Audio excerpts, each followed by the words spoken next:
जो एते सब प्रॉब्लम घटुची एते सब जंत्रणा आमको मिलुची आमको कई अति प्रिय लोक बहुत कष्ट दौरान कौटी आमर म्यारेज है आम जीवन साथी जदि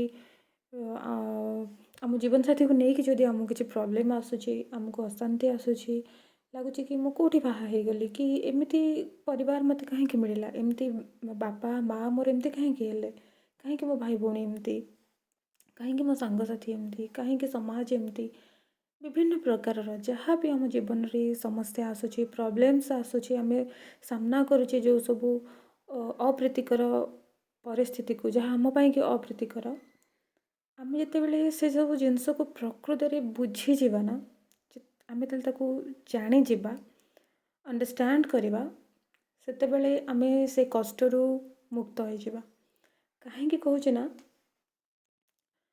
आम एक कथा भल भाव जाने जे दुनिया रे कौन भी जिनस किसी भी जिनस बिना कारण रे घटी न थाए छोट बेलू आम शुणी आसे परमात्मा इच्छा बिना गछर पत्र भी हली न थाए तो आम संसार रे अच्छे पृथ्वी रे अच्छे तो कौन भी कथा आम जीवन में घटुची आम चारि पाखरे आम देखुचे से सब बिना कारण रे केबे भी हो न थाए तो एक कथा आम के कहीं भाविने जे जहाँ आम जीवन में घटुची आम जो परिवार को जन्म नहीं कि आसीछे से परिवार जदि डिस्फंक्शन अच्छी जदि सब बेले अशांति प्रॉब्लम्स आसूची किंबा आम जीवन रे कहीं मनीष आसुछंती जीवन साथी रूपे हो बंधु रूपे हो किंबा आम परिवार कई सदस्य हूँ जो मैंने आम जीवन में आसुँच जहाँ आम कष्ट पाचे ये सब कहीं होम सहित बिना कारण तो जमा हेनी आर पछरे किसी ना कि कारण अच्छे आम से कारण को बुझीजा ना आम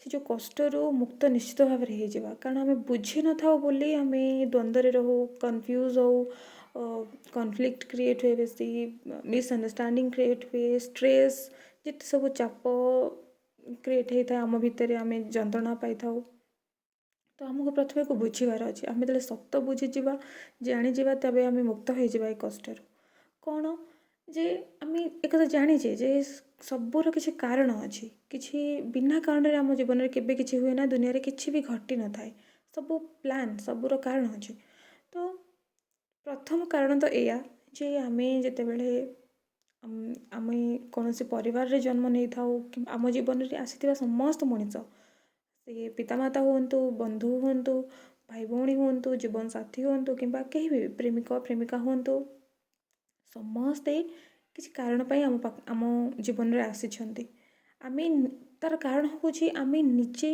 चूज करें आम निजे चयन करें से मानू आम जीवन में आसापी कि आम ये सोल होकि थाऊ पृथ्वी पृष्ठ को आसा पूर्वर जो आत्मा रूप से थाऊ से आम कंट्राक्ट नहीं था आम सोल कंट्राक्ट कर सोल कंट्राक्ट विषय वीडियो मु अपलोड कर जापर सोल कंट्राक्ट कौन तो आम कंट्राक्ट नहीं थाऊ जे आम यही परिवार को जीवा यही परिवार रे जन्म होगा यही परिवार जिते डिस्फंक्शन बहुत प्रकार डिस्फंक्शन थी एंसेस्ट्रल कर्म अधिक थी बहुत सारा पैटर्न एमती थी आमको भांगा पड़ो आम कंट्राक्ट नहीं आसता से पैटर्न को आम भांगा आम परिवार को आसिक जो नेगेटिव पैटर्न चली आसी गोटे ओल्ड बिलीफ चली आसी जो बिलीफ्र केवल क्षति ही कर आसे समस्त को तो आम से सब को भांगा से आम चयन करें आम यही परिवार को जीवा यही पैटर्न को भांगा ब्रेक करवा एंसेस्ट्रल कर्मा को हील करवा आम निजर शक्ति को निज भितर जागृत करके निजर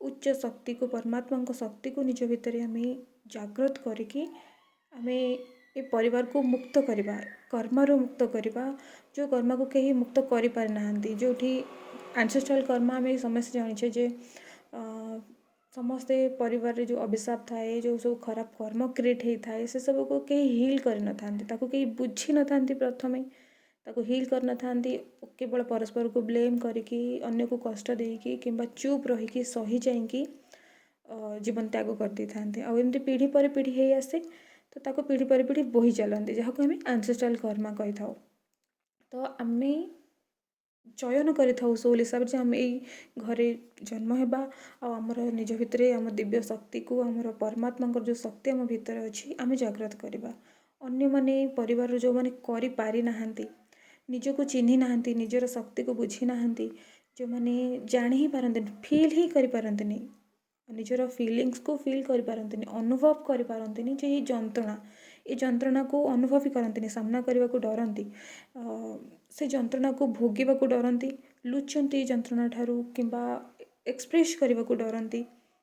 ଏମିତି ହେଇ ଆସିଛି ନା ସମାଜରେ, ଆମେ ନିଜର ଫିଲିଂସକୁ କାହାକୁ କହିବାକୁ ଡରୁ, ତାକୁ ସମ୍ପୂର୍ଣ୍ଣ ରୂପେ ଏକା ହେଇକି ବସିକି ତାକୁ ଫିଲ୍ କରିବାକୁ ଆମେ ଡରୁ, ତାକୁ ଆମେ ଦବେଇ ଦେଉ, ଲୁଚେଇ ଦେଉ।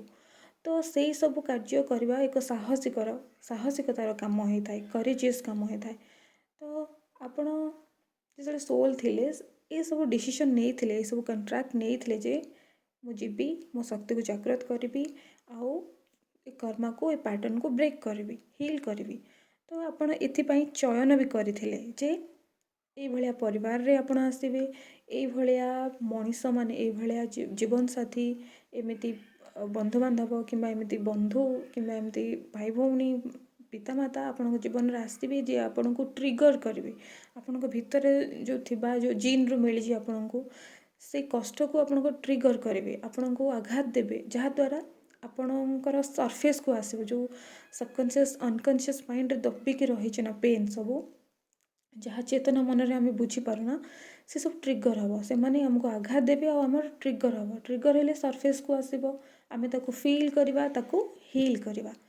ଆଉ ବିନା ଫିଲ୍ରେ ହିଲ୍ ବି ଆମେ କରିପାରିବାନି। ତ ଆମକୁ ଅନୁଭବ କରିବାକୁ ପଡ଼ିବ, ବୁଝିବାକୁ ପଡ଼ିବ, ଆକ୍ସେପ୍ଟ କରିବାକୁ ପଡ଼ିବ ଯେ ହଁ, ଏସବୁ କଷ୍ଟ ମୋ ଭିତରେ ଅଛି ଆଉ ତାପରେ ଆମେ ହିଲ୍ କରିବା।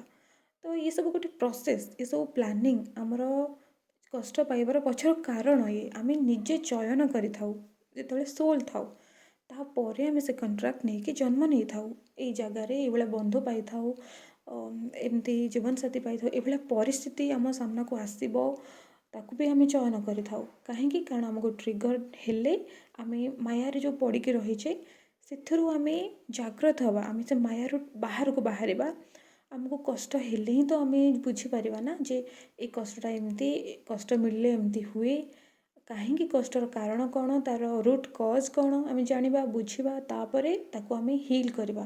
ନା କି ଆମେ ଯେତେବେଳେ ବୁଝିପାରୁନା, ଆଗରୁ କରିଆସିଛନ୍ତି, ଆଉ ଯଦି ବି ଆମେ ବୁଝିପାରୁନୁ ତ ଆମେ କ'ଣ କରୁ, ଅନ୍ୟକୁ ବ୍ଲେମ୍ କରୁ କେବଳ, ଯେ ଇଏ ହିଁ ମୋ ସାଙ୍ଗରେ ଏମିତି କଲା, ଆମେ ଭିକ୍ଟିମ୍ ମାଇଣ୍ଡସେଟ୍ରେ ରହିଯାଉ, ଗୋଟେ ପୀଡ଼ିତା ମାନସିକତାରେ ଆମେ ରହିଯାଉ, ଭିକ୍ଟିମ୍ ମାଇଣ୍ଡସେଟ୍ ଯାହାକୁ କୁହାଯାଏ।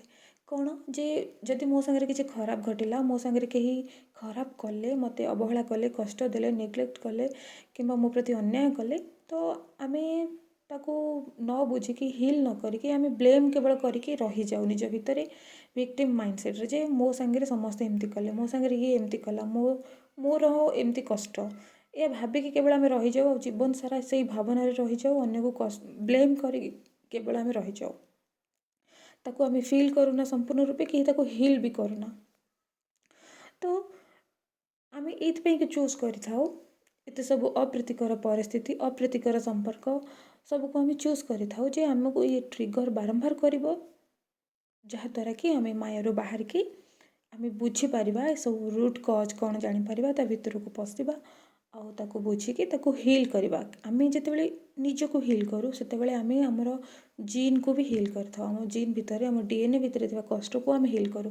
ଆଉ DNAକୁ ହିଲ୍ କରିବାର ଅର୍ଥ ହିଁ ଆମେ ଆମର ପିତୃ ଦୋଷକୁ ହିଲ୍ କରିଥାଉ, ପୈତୃକ କର୍ମକୁ ହିଲ୍ କରିଥାଉ, ଯେଉଁ ଆମ ପିତୃମାନେ ଯେ ସବୁ କର୍ମରେ ଫସିକି ରହିଯାଇଛନ୍ତି, ଆଷ୍ଟ୍ରାଲ୍ ୱାର୍ଲଡ଼ରେ, ମାନେ ଯେଉଁଠି ଆତ୍ମାମାନେ ଫସିକି ରହିଯାଇଛନ୍ତି କର୍ମ କରିକି, ବହୁତ ଖରାପ କର୍ମ ଦ୍ୱାରା ଫସିକି ରହିଛନ୍ତି, ସେମାନଙ୍କୁ ଆମେ ମୁକ୍ତ କରିଥାଉ। କାରଣ ତାଙ୍କ DNA ଆମ ଭିତରେ ଥାଏ, ଆମେ ଯେତେବେଳେ ପରିବାରରେ ଜନ୍ମ ନେଉ, ଆମେ DNAକୁ ବି ନେଇକି ଆସୁନା, ପରିବାରର ବାୟୋଲୋଜିକାଲ୍ DNAକୁ। ତ ଆମେ ଯେତେବେଳେ ନିଜକୁ ହିଲ୍ କରିବା, ନିଜକୁ ସୁସ୍ଥ କରିବା, ଆମ DNAକୁ ବି ସୁସ୍ଥ କରିଥାଉ, ଆଉ ଆମର DNA ସୁସ୍ଥ ହେଲେ ଆମର ଆନ୍ସେଷ୍ଟ୍ରାଲ୍ କର୍ମ ସୁସ୍ଥ ହୋଇଥାଏ, ଆମର ପିତୃମାନେ ଯେଉଁମାନେ ଫସିକି ରହିଯାଇଛନ୍ତି, ଆତ୍ମାମାନେ କର୍ମଚକ୍ରରେ ଜନ୍ମ ବି ନେଇ ପାରୁନାହାନ୍ତି ସେମାନେ, କାରଣ ସେମାନେ କର୍ମରେ ଫସିକି ରହିଛନ୍ତି, ସେମାନେ ଜନ୍ମ ବି ନେଇ ପାରୁନାହାନ୍ତି, ଆଷ୍ଟ୍ରାଲ୍ ୱାର୍ଲଡ଼ରେ ଫସିକି ରହିଯାଇଛନ୍ତି। ତ ତାଙ୍କୁ ବି ଆମେ ହିଲ୍ କରିଥାଉ, ତା ସହିତ ଆମର ଜୀବନ୍ତ ମାତା ପିତାଙ୍କୁ ବି ଆମେ ହିଲ୍ କରିଥାଉ, ଆମର ପର ପିଢ଼ି ଯେଉଁମାନେ ଆସିବେ, ଯେଉଁମାନେ ନୂଆ ପିଲାମାନେ ଜନ୍ମ ହେବେ ଆମର ବ୍ଲଡ଼ ଲାଇନ୍ରେ, ସେମାନେ ବି ସୁସ୍ଥ ଶରୀର ସୁସ୍ଥ ମନ ନେଇକି ଜନ୍ମ ହେବେ। ତାଙ୍କୁ ଆଉ କର୍ମ ଆମ ଯେଉଁ ଆncestral କର୍ମ ସବୁ ରହିଆସିଛି ସେ ବୋଝକୁ ଆଉ ନେବେନି। ତ ବହୁତ ଦିବ୍ୟ ଆଉ ଉଚ୍ଚ କାରଣ ରହିଛି। ଯଦି ଆପଣ ବହୁତ କଷ୍ଟ ଭୋଗୁଛନ୍ତି ତେବେ ଆପଣଙ୍କର ଏସବୁ ସାଧାରଣ ନୁହେଁ କି ଏମିତି ହଠାତିଆ ଘଟୁନି କି ଏମିତି ହେବା ପାଇଁ ହେଉନି। ଆର ପଛରେ ବହୁତ ବଡ଼ କାରଣ ଅଛି। ଆପଣ ନିଜକୁ ବୁଝନ୍ତୁ, ନିଜକୁ ଜାଣନ୍ତୁ ଯେ କ'ଣ ପାଇଁ ହେଉଛି ଆପଣଙ୍କ ସହିତ ଏସବୁ କଷ୍ଟ, କାହିଁକି ଆପଣ ଭୋଗୁଛନ୍ତି ଆଉ ଆପଣ ହିଁ କାହିଁକି ଭୋଗୁଛନ୍ତି। ଆପଣଙ୍କୁ ବାରମ୍ବାର କାହିଁକି ଆପଣଙ୍କୁ ଭୋଗିବାକୁ ପଡ଼ୁଛି ଏ କଷ୍ଟକୁ। ଆପଣଙ୍କ ଘରେ ଆଉ ତ କେହି ଭୋଗୁନାହାନ୍ତି, ଆପଣ କାହିଁକି ଭୋଗୁଛନ୍ତି। ତ ୟାକୁ ଆପଣ ନିଜେ ବୁଝନ୍ତୁ। ଆଉ ଯେମିତି କହିଲେ, ଆମେ ପ୍ରଥମରୁ କହିଥିଲେ ଯେ ଯେତେବେଳେ ଆମେ ବୁଝିଯିବା ନା କାରଣ କ'ଣ, ଆମେ ଯେତେବେଳେ ଅଣ୍ଡରଷ୍ଟାଣ୍ଡ କରିପାରିବା ନା, ସେତେବେଳେ ଆମେ ମୁକ୍ତ ହେଇଯିବା। ଆମେ ସେ କଷ୍ଟରୁ, ସେ ଯନ୍ତ୍ରଣାରୁ ମୁକ୍ତ ହେଇଯିବା। ତ ବୁଝିବାକୁ ଚେଷ୍ଟା କରନ୍ତୁ। ଯାହା ବି କିଛି ଆପଣଙ୍କ ଜୀବନରେ ଘଟୁଛି, ପ୍ରତ୍ୟେକ ଜିନିଷ ଆପଣଙ୍କୁ କିଛି ସାଇନ୍ ଦେଇଥାଏ, କିଛି ଲକ୍ଷଣ ଦେଇଥାଏ, ତା ପଛର କାରଣ ଥାଏ।